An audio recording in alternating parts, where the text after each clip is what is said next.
మరొక breaking update చూద్దాం. Begumpet airport కు బాంబు బెదిరింపు కలకలం సృష్టించింది. గుర్తు తెలియని వ్యక్తులు మెయిల్ ద్వారా ఈ మెసేజ్ ను పంపించారు. దీంతో బాంబు స్క్వాడ్ బృందం అలర్ట్ అయింది. ఎయిర్పోర్ట్ సహా పరిసర ప్రాంతాల్లో తనిఖీలైతే నిర్వహించింది. ఈ తనిఖీల్లో బాంబు లేదని పోలీసులైతే గుర్తించారు. మెయిల్ ద్వారా బాంబు బెదిరింపు మెసేజ్ వచ్చింది. ఈ నేపథ్యంలో అక్కడ అధికారులు కూడా అప్రమత్తమయ్యారు. ఎయిర్పోర్ట్ సహా పరిసర ప్రాంతాల్లో బాంబు స్క్వాడ్ అయితే తనిఖీలు నిర్వహించింది. తనిఖీల్లో బాంబు లేదని పోలీసులైతే గుర్తించినట్లుగా సమాచారం.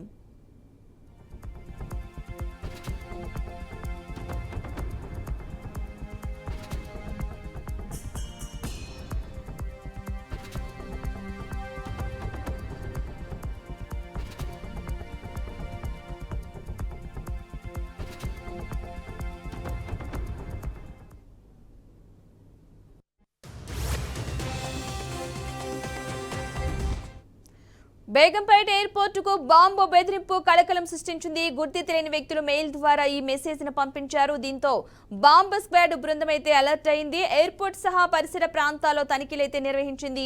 ఈ తనిఖీల్లో బాంబు లేదని పోలీసులు అయితే గుర్తించారు. మొత్తంగా బేగంపేట ఎయిర్పోర్ట్ కు బాంబు బెదిరింపు అయితే వచ్చినట్లుగా తెలుస్తోంది. ఈ నేపథ్యంలో అధికారులు అక్కడ బాంబు స్క్వాడ్ కూడా తనిఖీలు చేశారు. కానీ అక్కడ ఎలాంటి బాంబు ఉన్నట్టుగా ఆనవాళ్లు లేవంటూ కూడా అధికారులు చెప్పడం జరిగింది.